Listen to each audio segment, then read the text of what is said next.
Guys, ito po yung nakita kong luggage doon sa basurahan. Bago pa talaga siya. O may ano pa siya, may nakalagay pang papel ano. Tapos wala pa siyang damage. As in, bago pa talaga siya.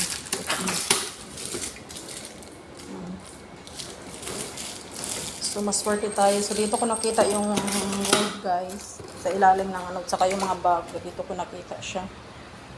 Iba pang hand carry yan. Maganda yan. So, yan, good luck. Swerte pa rin kahit paano. Hindi ko alam kung totoo ba yung gold na nakita ko sa ilalim nito.